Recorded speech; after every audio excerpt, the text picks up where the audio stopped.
Quetzlanto, Cairo, Pecta, Rasa, click, click, click. Got room. That's what we're doing. Hello, ladies and gentlemen. Good to see you all. Wonderful to be here. Got a new shirt. It might look like the same. It's not. It's completely different. The threads were sewed. And that's all you're going to get. Audio good. Great. Good to see everybody. Welcome to James True Live. I've been gone. I just slurped that right in the mic. That's how good it is. Happy Friday. Hope you're doing well. It's great to see you. I've got a poll question for you all. A poll question.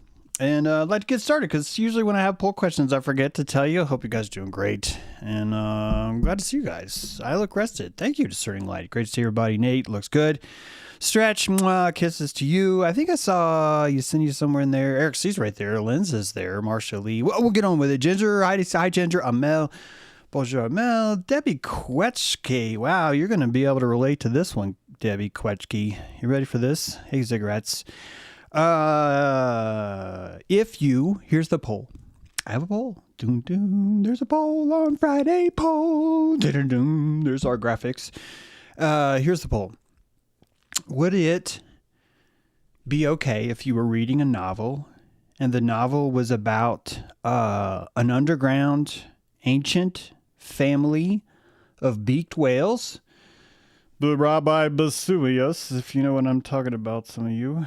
I just made up that Latin. Do not check that. But a beaked whale, family of beaked whales, live really low. These are the deepest whales that we know of, by the way, the beaked whales. Hats off to you. Any beaked whales out there listening, I just want to point out, good to see you guys. Great to have you here. Hope you're doing well down there in the bubbles. And you're going to be really impressed that I even have this question. You're like, wait, is he writing a novel about us? That's A. And B, look at how culturally sensitive I am. I'm actually doing a poll. Here's the poll, ladies and gentlemen.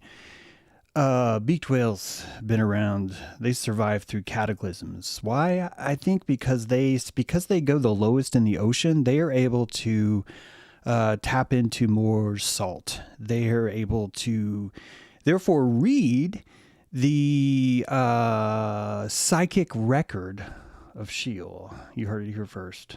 Yes, the psychic record of Sheol is able to be interpreted by these high pressure mammals. The toothed whales that can go below the rest. There's something special about them. And if you were reading a novel about them, here's the poll question. I swear I'm getting this. Here's the poll question, okay? If your humble author wanted to honor the cultural heritage of these ancient 1,000-year-old beaked whales, keep in mind that when you die inside a salt solution, many of you don't know this, might want to write this down, that if you die within a salt solution, your soul is actually not able to delete itself as easily. The salt around it is constantly memorizing the soul crystals, you heard it here first, that invigorate who you are, and your limbic message is kind of your footprint in this world. So if you're limbically attached to a place, you are grounded here. And if you're not, you leave. So when you die in a high salt environment, your ghosts have nowhere to go because it's too crowded. It's like you're in New York City and you're trying to get out. It's rush hour. It's not going to happen. It's not going to fucking happen. It's not going to happen. And you're a beaked whale. This means that when you die, you do not get the same privileges of amnesia that you and I drink from the milk of amnesia. I talk about it a lot here. The milk of amnesia is you see it as a tunnel of light, right? You're like, oh my God, tunnel of light. Then there's these internet people that are like, don't go to the tunnel of light. You live in a prison soul. And then, you're like, what do I do, James? And I'm like, dude, I don't fucking know. You shouldn't listen to me. I could be one of them working in secret. I've been accused of that before. I think it's kind of cute that you're like dead and you're like, fuck, do I go towards the tunnel light or not? Why are these people doing this? Before the 1980s, it was always go to the fucking light. And now we're in this post-apocalyptic world and you're like, fuck, don't go to the lights, prison planet. Don't go to the lights, prison planet. And you're like, what do you fucking do? And it's like, yes. That's the answer. To be limbically here. This is all I'm saying. To be limbically having a foothold. So, beaked whales in the water, deep down. Stay with me, people. Stay with me. I know some of you have been away and you're like, fuck, how do I listen to this? And I don't know. I don't know how you do it, but thanks for being here. You're in the beaked whales. You're down there. You're down below. You die. Your soul reincarnates. It knows who the fuck it is. Not only does it know who it is, it's literally just born right next to itself. It's just like, oh, here I am again. So you don't really die. What you do is you coagulate. Your soul coagulates. Coagulacelia. It's a special word that's made up. When a soul is deep underwater in a high pressure salt environment, the soul coagulates into itself, but it's not able to leave. There's nowhere for it to go. There's no pressure for it. We're getting to this. This is actually a show about magnetism. I swear to fuck it is.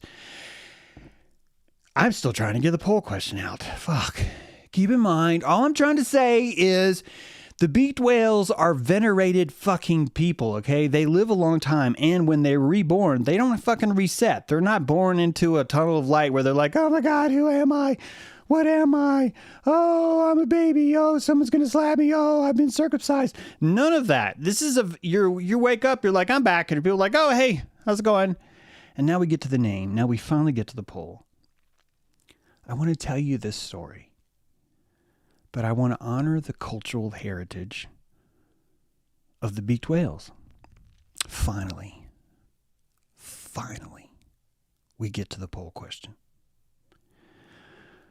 If you were reading the novel about these beaked whales, and the author, let's just say it's me just to make it easier, wanted to use the full name of the beaked whale in the book in order to honor its heritage, because we don't want to disrespect these people, would it annoy you to read this name 400 times, right? It's just roughly, that's probably how many times it'd be in a book. It's probably more. It could be less. I don't know. Okay? And here's the name. Quetzalcoatl, because it's not Quetzal, that's serpent. This is the beaked whale, right? So it's like the land. This is Quetzalcoatl. Quetzalcoatl, Tokairo, Pekta, Rasa, click, click, click, Garumph. Okay. That is, I think, the shortest colloquial sort of like nickname that you could give one of these beaked whales. Okay. I don't have time to read you its whole name. If you guys want a special stream where I just read you the whole name of Quetzalcoatl, Tokairo, Pekta, Rasa, click, click, click, Garumph, I will. But until then, I've already compromised. Guys, I've cut this as much as I fucking can. I don't know how to honor the heritage and still give you a name that's like 4 characters long. Or like, some of you are like, well, make it 12. 12 doesn't cut it. I've tried. This is as short as it could be. Quetzalcoatl, Tokairo, Pekta, Rasa, click, click, click, Garumph. And that's the question. Would that bother you having to read this? I've just put it in the chat. Would that bother you having to read this name 400 times in a book? Let me know in the comments. Would appreciate it. Would really appreciate it. And if it would bother you, what am I supposed to do? Tell me what to do. Help me help you. Help me help you. Because that's all I want. That's all I want. You think I get on this show? You think there's a show? I was lying. No, there is a show. It's been a while. I've been working on the book. Rewrote Black Eye Club. Really excited about it. I told my patrons I was finished, and what I mean is that I'm finished being haunted by it in a daily basis. It kind of takes over. You just have to give it to it. I've done all that. It just needs a little Quetzalcoatl to Cairo, Pekta, Rasa, click, click, click, Garumph. You know what I mean? You need to put that on there. Click, click. Okay, we got a vote. We got a click, click. People are like, just call them click, click. Maybe I just should have asked Stretch before this show. It would have saved you guys a lot of time. Click, click. It's not bad. Click, click. It's not bad. Ricky Dicky Dambo. Yeah, that's a different story. The Brains Magnetometer. Let's get on with it. I want to just say shout out to my patrons. Thanks for letting me write this book. It's been really grueling in a drug addict way, and I thank you. Thank you for supporting my drug habit of writing. Very thankful for all of you. And sorry I've been gone so long. But we're going to try and do both. We're going to try and one of the ways is I need you guys to vote on Quetzalcoatl, Tokairo, Pekta, Rasa, click, click, click, Garumph. It's not that hard. It's really not that hard, actually. The brain's nature's magnetometer. What is a magnetometer? A magnetometer is something that measures the magnetic fields of the Earth, which really means a magnetometer is just something that senses the magnometrics, oh, that's cool, of the surrounding environment. That's really all it does. And so any device that detects a magnetic field would measure the strength and directional forces of magnetic forces, of course. And just by doing this, we've found a way to navigate, to utilize geology and smartphones. And it's not just us. Birds do it. Bees do it. Beak-toothed males do it. Quetzalcoatl, Tokairo, Pekta, Rasa, click, click, click, Garumph does it. See, it's not that bad, is it? It's really not that. When you say it a few times, I get you that there's okay, we got a Quetzal click, that's pretty good. Okay, that's pretty good, Nate. Click Zotl, oh, these are good names. Like reading Dostoevsky. Yeah. Yeah. Well, I appreciate it. Thank you. So the point is that there's magnetic fields, and you know this. I'm just trying to get you into the idea that when you're really truthfully measuring magnetics, I'm going to suggest to you that really all you're doing is you're on a network. You're on a magnetic network. And the magnetic network is embedding the IP address in what you feel is a pull. If you consider that a magnetic field gives you a vector of pull, I know I use the word vector a lot, but if you think about a magnetic field as a tractor beam, then, wherever you are along the magnet is just a vector. It's a directional influence, right? That's why I use vector all the time, because it's a directional influence. Your thoughts are directionally influential. That's all. And there's a lot of them. It's not even 360 degrees. Keep in mind, 360 degrees is just on a flat plane circle, right? So this is why we're getting into this concept of Quaternion again. I mentioned this word before, Quaternion. It sounds much more fancier than I have the capability of even understanding, to be frank with you. So I probably shouldn't even be using it. But I just happen to know this word from being a 3D programmer, and that when you take a shape, if you want to express a rotation of the shape, you exercise an identity change. And this is a fascinating concept. And it's used in 3D programming because honestly, there's just not a lot of other ways of understanding it, which is why I find 3D programming so fascinating, because it's constantly invigorating my understanding of cosmology itself. That as we write, hey, look at that, as we write more and more code, I think we're actually uncoding, decoding what's around us. And I think the reason why we're doing this is because the oracle mythology, something in my book, Arc of Baphomet, which tries to explain and kind of lay out for you in this way. But basically, by understanding the common sense parabola of man, I'm not trying to be fancy, but to understand the mythology of man. See, if I just say mythology of man, then you'll think I'm trying to be all like esoteric. And first of all, Eric's a good guy, so I don't see why we got to bitch about that. But second of all, it's not just being esoteric. Mythology is just simply a matrix of people's opinions about something, but the opinions are not about something in the world. It's an opinion about a hypothetical, an archetype.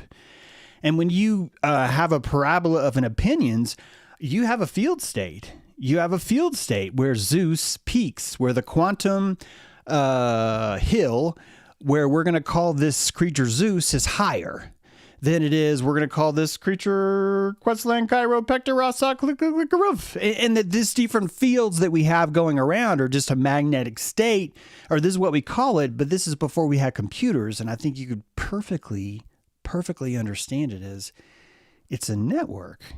It's a network.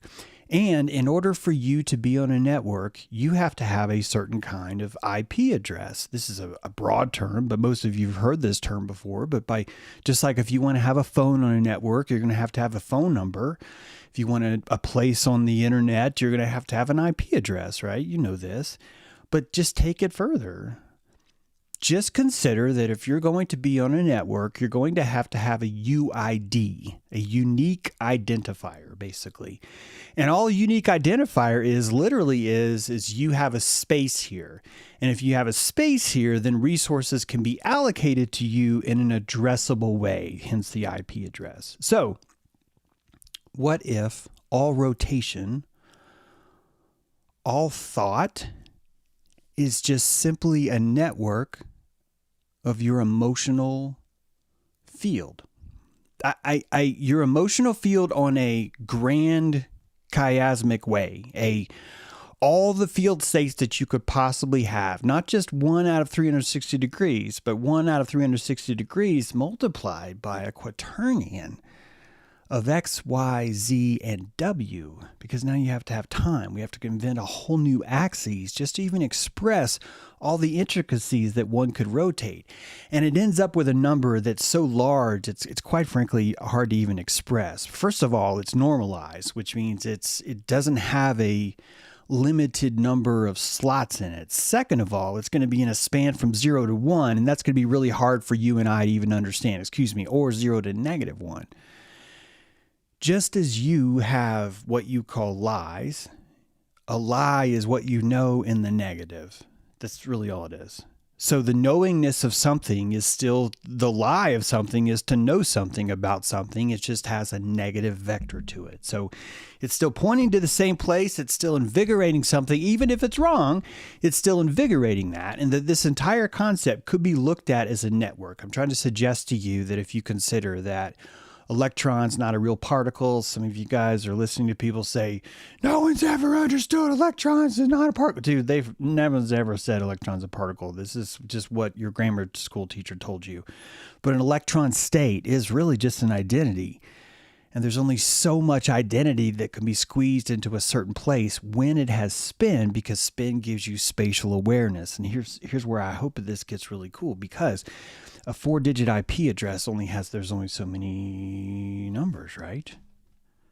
You think I would know this, but there's only so many. 255 times 255 times 255 times 255 is 4,231,250,625 IP addresses in an IPv4 standard. When we first invented the internet, we had a limit of there could only be 4.2 million people on the network.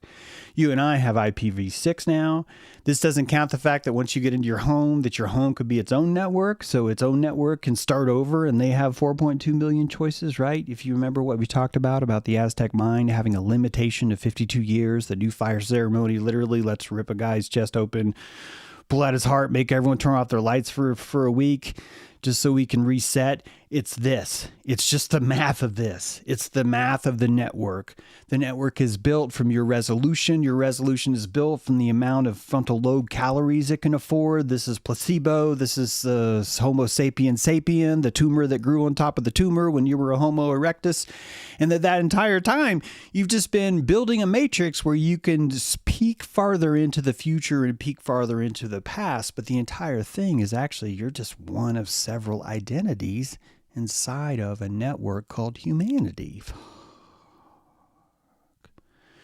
The only reason why you think you're separate is because you're not dying in salt water. You're not being born in salt water. You have no capacity to memorize who you are, so it just makes sense to separate and create your own network, your own home network. There's nothing wrong with this. I say keep doing it. The beaked whale cannot do this. There are creatures in the world that I think cannot do this, and one of those creatures, you ready for this, is electricity. Every electron has an identity to it. I got to catch up. We got to get to it. Every identity. Animal. Let me get through these. We'll get to this. Animals that sense the magnetic field. Birds migrate using magnetic cues. Sea turtles return to the same beach.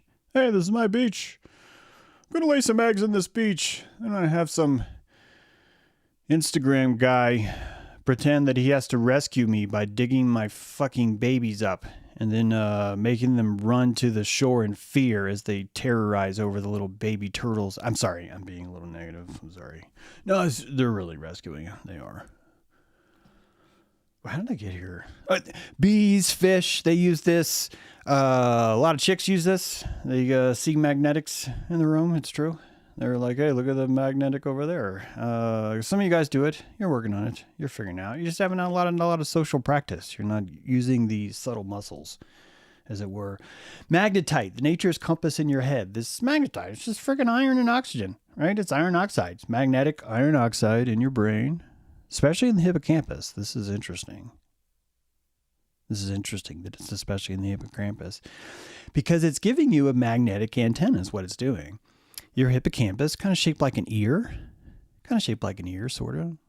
It's actually shaped like a freaking seahorse, but a lot of you guys haven't seen seahorses, so I'm going to just tell you ear, okay? Just go with it. And so this magnetic compass has to have a certain shape. It looks like a horn. It's like, ugh. And because it's shaped like a seahorse, it's an antenna. And because it has an antenna, it's going to need a lot of magnetite, right? Magnetite in it. Fe3O4. Right? Iron oxide. And just by having these chemicals in it, it's going to get pulled in a certain way. And this is just called an MPU 6040 chip. It's a chip that we put in drones that is able to detect its pull along the magnetic field. It's got 8 axes of pull and it detects, wait, I'm being pulled up. And it doesn't know where it is. It knows that it's being pulled in a certain way. This is very different. This is why drones act kind of crazy sometimes, honestly. Mostly we've gotten better at it. We've figured out other ways to stabilize who we are. Why? Because the identity is developed. A drone develops its own identity. It develops its own, yeah, but I was here last time. So even though I'm being pulled up, I'm not being pulled up as fast as I thought I was. It's that kind of thing. The stabilizers learn it. Your body does the same fucking thing. So the hippocampus is just this MPU 6040 chip. That's all it is. It's detecting where and from whence this pull came. And this being inside your hippocampus is, in fact, your IP address. It's giving you access to the field network, the magnetic field network of humanity. I'm saying humanity because inside your brain, you have the interpreter, the zip utility, the WinZip, as it were. Some of you guys that are all that old, the WinZip utility that you're like, I have to fucking buy this thing, and your friends don't buy it. So why do you... You're like, what the fuck? And then you're like looking for other alternatives. And then for years, people are showing you ads and you just want to unzip a zip file. It's like that. But your brain has all these things in, but it doesn't read Beaked Whale yet. Do you know why it doesn't read Beaked Whale? Because some of you were like, no, I don't want to read Quetzalcoatlupecta Rasa click, click, click, garoof. No, I don't want to go there. And that's fine. This is actually why the Jews won. This is why the Jews are like, dudes, we should follow the moon. And Christians were like, that's too hard. You're telling me the moon's not up all the time. I don't want to worship the moon. It's too hard. This is literally how Christianity got born. It's a bunch of Jewish astrologers that were lazy as fuck. And they're like, you know what? I'm fucking sick of this. It says midsummer's supposed to come after the first eclipse, but only after the spring, if only it's after Passover, and it's only if this fucking Sadducee says it's... And people were like, you know what, why don't we just fucking worship the sun? It's easy as fuck. Is the sun out? No. Okay, we will repent. Is the sun up? Yes, we will celebrate. And people were like, boom, slap a sticker on that baby. We don't need no Quetzalcoatlupecta Rasa click, click, click, garoof. We don't need that. We've got our star, baby. We got our star. 3 wise men, cue it up. So this magnetite, you've got this IP compass in your head, and we're going to get to why. But first, can you sense magnetic fields? Of course you can. Of course you can. Caltech, Japanese studies, EEG shows brain reacts to field changes. That as your brain moves through a field, the EEG is going off. You're actually seeing a differential. This differential, in my opinion, it is my opinion that I'm trying to suggest to you that this differential is actually secretly an IP address. It's secretly an IP address. It's secretly just showing you where you are on the network. As you know, if you leave a network and you come back, you get a new IP address. Most of the time. Sometimes you don't. Most of the time you do. And just as you were to leave a river and come back, you would have a new IP address. Why? Because the river's a network. And there's only so many people going to be able to fit in a river. It's only so many. Especially if you're a beaked whale. There's only so many, right? So, can humans sense magnetic field? Of course they can. Not only can they sense it, but they have to sense it. Not only can they have to sense it, it's the only way that you experience it.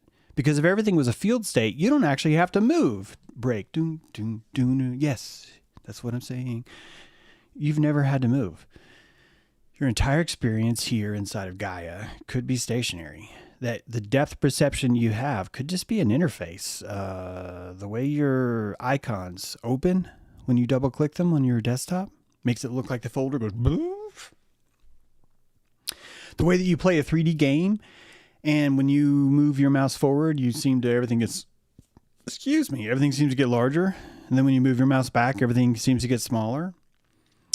And that if you would have been born into this interface the entire time, you would just believe that there was depth, especially if it was consistent. Remember, if your cells are hallucinating reality, then all that's required of reality is consistency. If reality can just consistently deliver one of your 4 limbic inputs, we discussed this, there's really only 4 sensors inside of you anyway. One of them is doing this MPU chip thing, by the way. But it's these 4 sensors. This is not a binary, but a quaternary interface system. But just like a binary gives you computers, imagine all the intricacies of a binary system. Think about a quinary. I'm sure it's not quaternary. I don't fucking know what it's called. But the quaternary system would give you that much more intricacy. So all of your sensations, all of your limbic sensations, your ability to phonologically loop into your past or into your future, right? All of these are just built on a quad network that only has 4 receptors, which means that all reality is required to do is to fool one of those 4 receptors all the time. And if you're fully immersed in that and you have consistency, you have immersion. Not only do you have immersion, but if you've never been born inside of anything else, you would have no choice but to call it reality. You have no choice. Before the word radio was invented, you and I were like, what the fuck is a soul? What is a soul? It's a luminous, cloudy, woofy, cloud-like spirit. It's odorless, touchless. It's like iocane powder.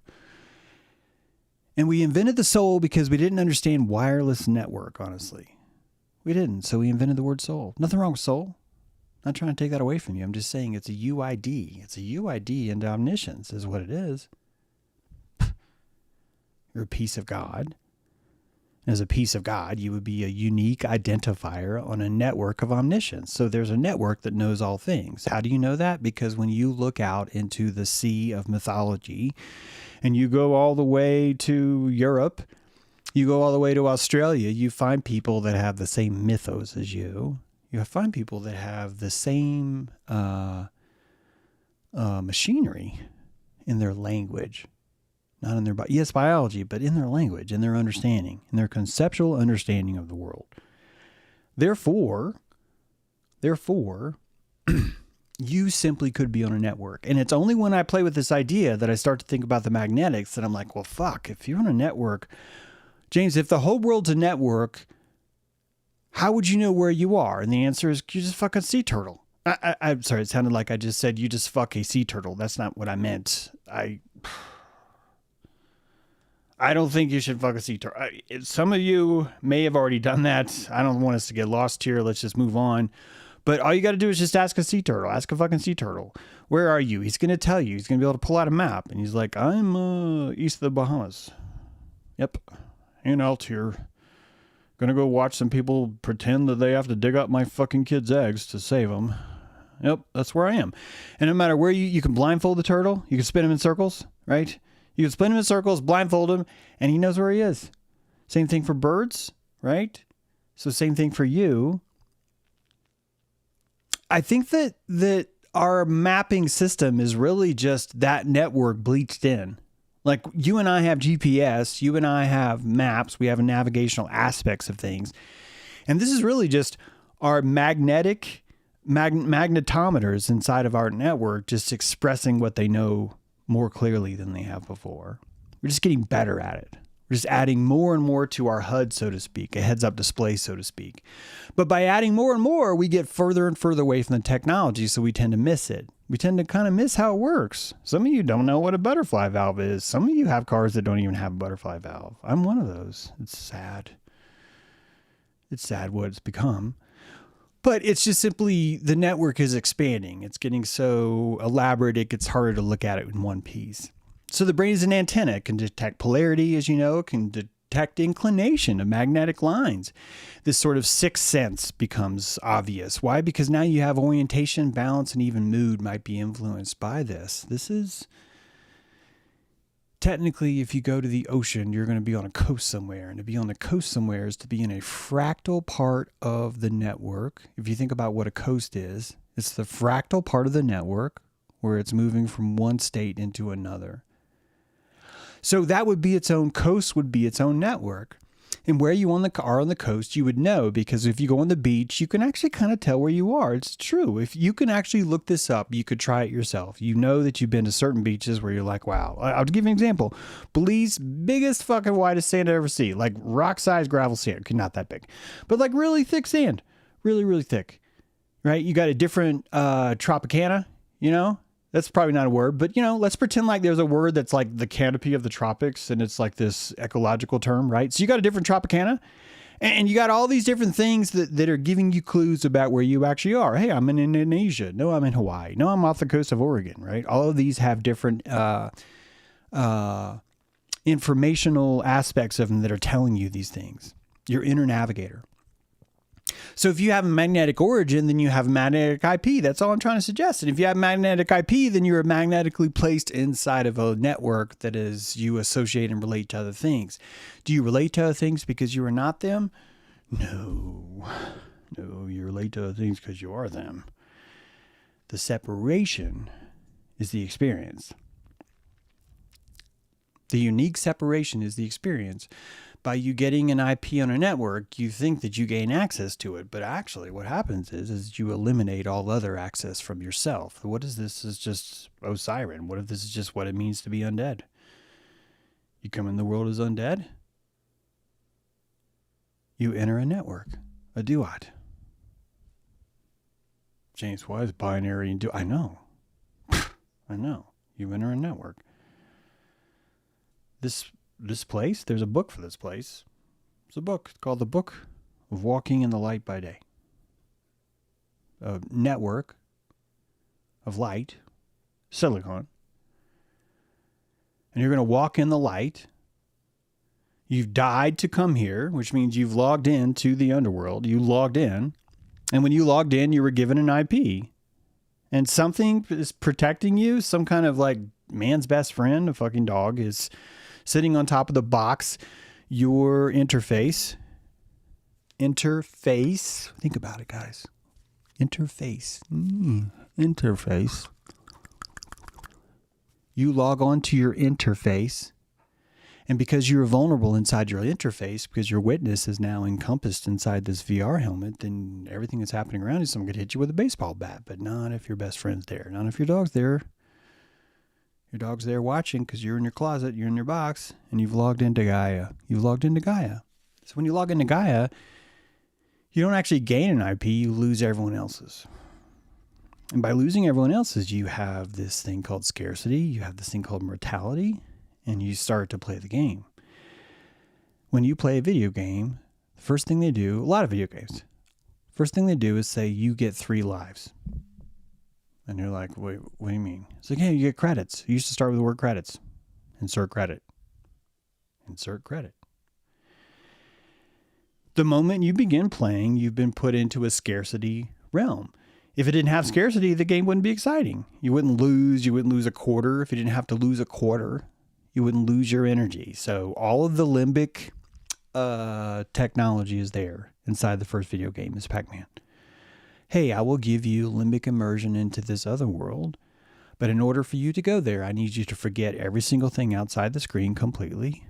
I need you to have an access of identity, a joystick, which is just moving the electron, the identity, the magnetic, which you're about to see, the magnetic identity is simply an 8 axes. I think it's 8. We'll get to that slide in a second.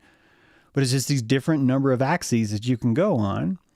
And if you give your quarter, now you feel invested. If you feel invested, you are limbically more charged by it. And then if you've been told you only have 3 lives, now you've been limited by mortality. This is life. This is life. Now you could mistake this for me saying life is a video game. I'm saying life is a fractal. And so therefore everything that you see in this world would have to represent everything that's outside of it. So the video game that you find in this world would have to be where we are now. There's something beautiful about this world. There's no exit door. It's kind of beautiful. It makes it seamless. It gives the texture of this place a seamless quality that never ends because there's no exit door. If you just had to go to the North Pole and there was a giant exit door, this whole place would be very different. Be very different. There's not an exit door. There's not. The immersion closes the loop. Now, this to me, you could look at it as we're trapped. Oh my God, we're getting trapped. We're a fucking soul prison. Oh, fuck. That's great. People are going to freak out. This is part of the fun. There's nothing wrong with doing that. I've done that myself. It's a lot of fun. It really, really is fun. But it's also a clue. It's also a clue. Because if there's no exit, then maybe where we are isn't necessarily all of what could be. Yeah. Well, James, yeah, if there's no exit, there's probably more. That's what I'm trying to say. There's probably more. The containment that we have is necessary for us to be fully inserted into the duat. To step into the underworld requires your undivided attention, does it not? Maybe it doesn't, but you've disassociated from that other place, right? You're totally here.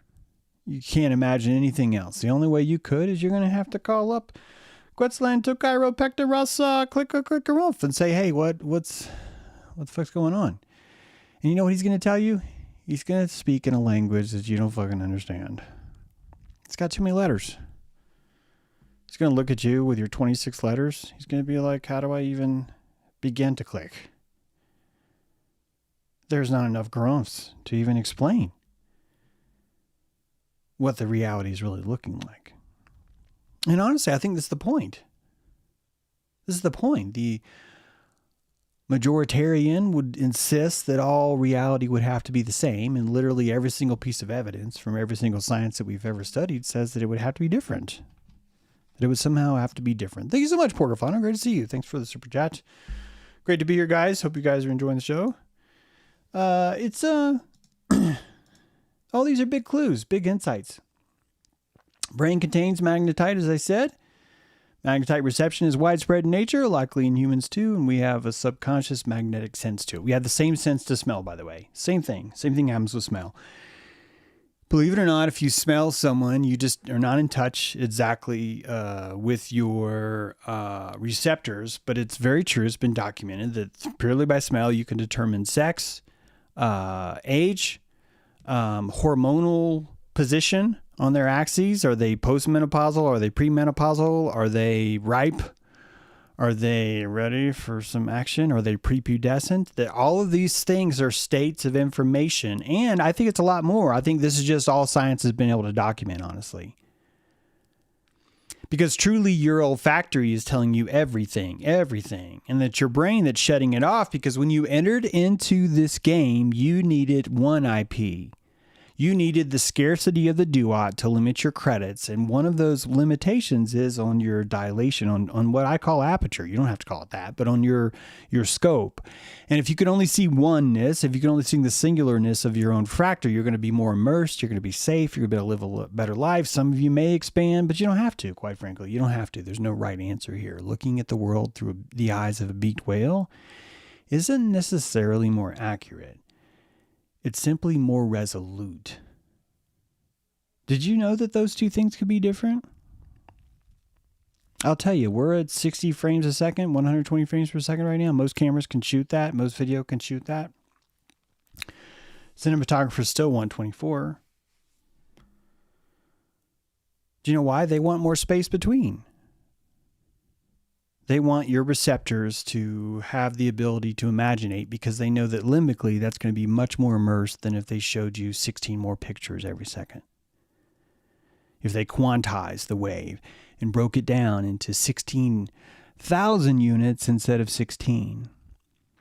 You see, when you have 16, your brain has to imaginate, has to fantasize what's in between. And this, in my opinion, is really what makes something feel good. A song feels good because you were doing the work. You were singing along with the song in your mind. You were predictively programming yourself to anticipate what's next, and you keep getting it right. This is what it means to be like, that's a good song. That's all it means. It's really all it means. So this is a good life? Same thing. It's the exact same concept. It's just a fractal. Coffee, drink. It's just a fractal. It's just a fractalata. Fractata. Fractata is when you take a fractal and you cook it in the oven. You want the top of the fractal a little bit mushy. Don't make a dry fractalata. Don't do it.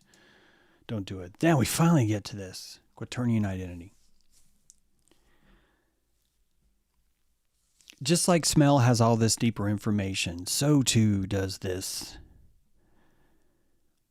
identity. Quaternion identity. What is an electron's identity? It's a model. An electron is not a self-contained particle, but a stateful knot, or a phase singularity. In a broader network, its identity would include charge, mass, spin.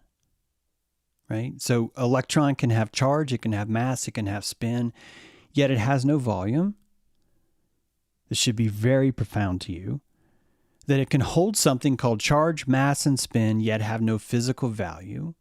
And that they can express and remember these things differently. Phase orientation is another. An electron can have an orientation. It can have an entanglement history. It can have an epigenetic trauma record, is what an entanglement history would be. A record of previous interactions and transformations. Then it can have a spinor state, an SU2. Rotation, sensitive, non-commutative, and deeply quaternionic state. This is your personality multiplied by trillions and quadrillions and Guadalcanal yes, believe it or not, Guadalcanal is a term, look it up.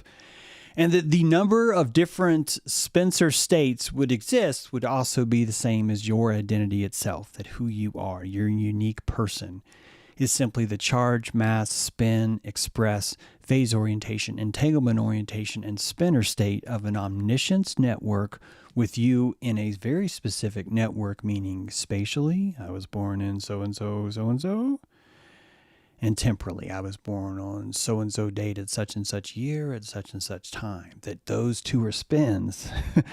And that those spins give us the sense of what we call astrology, because astrology is the study of, right, of this influential, celestial, influential nature on the personality itself, because we have this oracle mythology, this ingrained concept that who we are can somehow be discerned or divinated from our, not birthday, but from our identity, from our Quaternion identity on the network. Thank you so much, D. Great to see you. Thank you so much. Appreciate it. Super chat's coming in from D. So, charge, mass, spin, phase orientation, fixed, unfixed, entanglement history, spinner state. All these things are one of so many possibilities on a network. And that those things being possible on that network were simply expressing who and what all of us are. Infinitude, meaning simultaneously, guys. Simultaneously. A river is every drop of water from the start to the end simultaneously. Somehow it's connected. Somehow it knows itself. There's a network of touching that's happening, right? It touches itself. It can change itself by what it touches. The brackishness can move up. The frozenness can move down. All these things. So where are we going with all this? Because, see, I think that feelings are fieldings. I've said this before. I'll say it again. Feelings are fieldings. The way that you feel right now, not just in your gut, not just in your digestive tract, not just in your back, not just in your feet, not just in your body, but your mental state, your fielding state. Oh, I'm feeling kind of weird today. Oh, I'm feeling kind of energetic today. Feeling kind of this, feeling kind of that, feeling kind of tired. These are orientation and spin. These are rotation, orientation, spin, vectors, all these things. Now, where can we go with this? See, here's what I think. The more we practice, the more resolute we become. I didn't say better, but I said more resolute. I think the more resolute we become with our feelings, I think we just tap in and unlock more levels. A lot of secret levels out there. A lot of people think that you can hover, that you can physically walk on water. There's that. And that you can hover. I used to think this is ridiculous. I don't anymore because of magnetic field. Here's how I think it works. I think that as you become more omniscient, as you gain higher resolution, you're able to hold the spin, the identity of blood vessels. Yeah. That when your blood vessels enter into your heart, they're deprived, they're engorged, or they're starving, they're thirsty.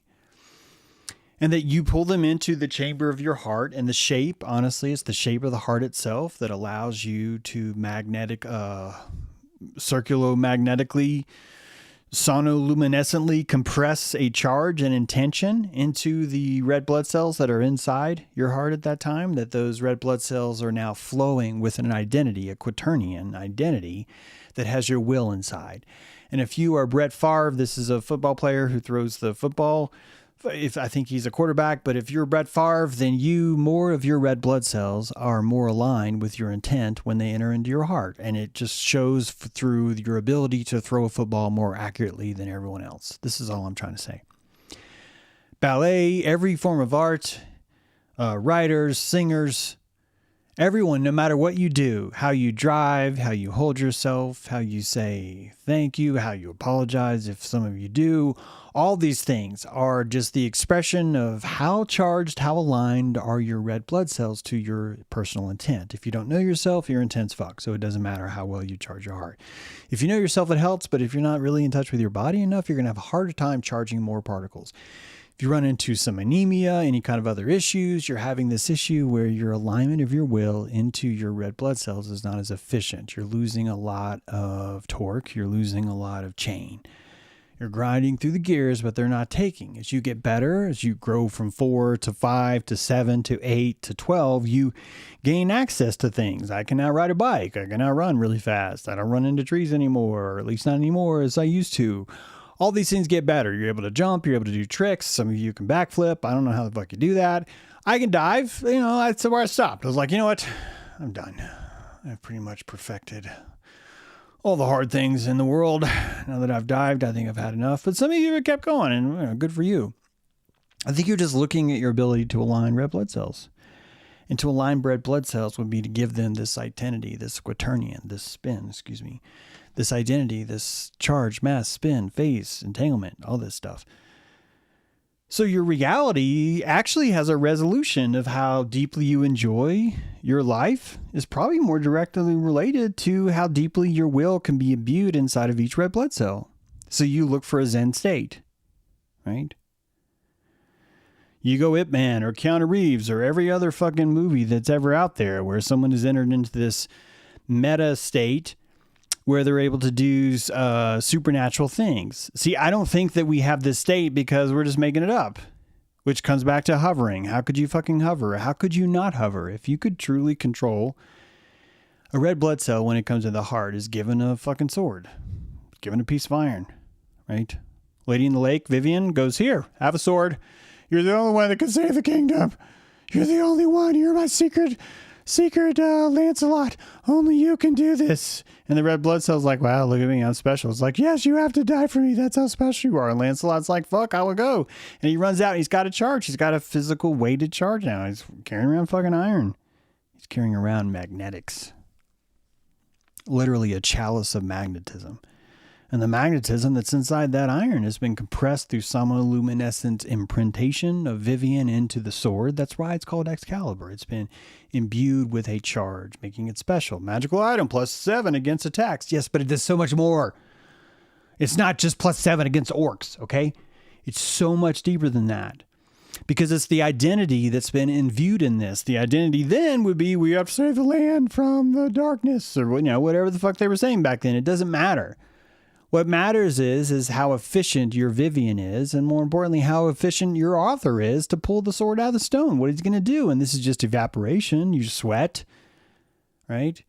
Your red blood cells get all the way to the edge of the capillaries, and they just empty. And one of the things they empty is this metal. It comes out in this salt crystal discharge. Crystal discharge, which if you were in the ocean, you wouldn't be so selfish with these experiences because all the sweat that comes out of you is just imbuing and informing the ocean around you. Same thing happens with atmosphere. This is an ocean too, don't get me wrong. But the thicker water ocean below us is training us how this works through soul consciousness, through awareness of states, through epigenetic continuation. Right? But we're living in a land where people are like, it's a fucking soul draft, there's nothing we can do, and all that stuff too. And it's fun. We're having fun here. You may not know it. We're having fun here. You may not know it, but we are. So what's coming next? I think you're going to be able to probably hover on water. I think you're going to be able to align the polarity of your red blood cells on an individual basis to where when they go down below your knees, all of your red blood cells align and stack. The wafers stack. And if they stacked, and if they do have a magnetic charge inside of them, those stacking would add up and you'd feel lighter. You would feel lighter. I think some people feel lighter all the time. Some people are better on their feet. Some people miraculously are like, I can't stand more than an hour and a half because of sciatica. What if all this is just the alignment of red blood cells? Let me rephrase that. This is the alignment of red blood cells. Every single other thing that we talk about, that we complain about, is simply how aligned are you with your activity. If you love what you do, it doesn't feel like you've been on your feet for hours. Some of you love what you do when it still doesn't feel, or it still feels that your feet hurt because you've been on for hours. And even this is you trying to figure out how to align yourself more completely. This is why I talk about fieldings all the time, your feelings. In my mind, your fieldings are telling you where you should move to adjust. Because if you can find that medium, it's no longer an effort if you're kiltered this way or kiltered that way, right? It becomes effortless to stand straight up. People in Africa put heavy shit on their head. They don't put it on their back. They're not dumb. They put it on their head. They want to perfectly balance. They want to be perfectly underneath it, right? It's a different way. It's a different weight entirely, completely. Imagine that on a red blood cell level. Every red blood cell. Imagine it just like that. Imagine it just like that. Because it's all the same. It's all the same. Let's sign off now. James True. It's been a lovely day. We have a dojo today. Would love to see you. If you want to come by and say hi, please let me know. If you want to vote on Quetzalcoatl, Tokairo, Pecta, Rasa, Click, please do. Really curious about that. Again, the question is would you find that annoying to read that name 400 times? And if you would, why are you disrespecting the cultural heritage of the beaked whale?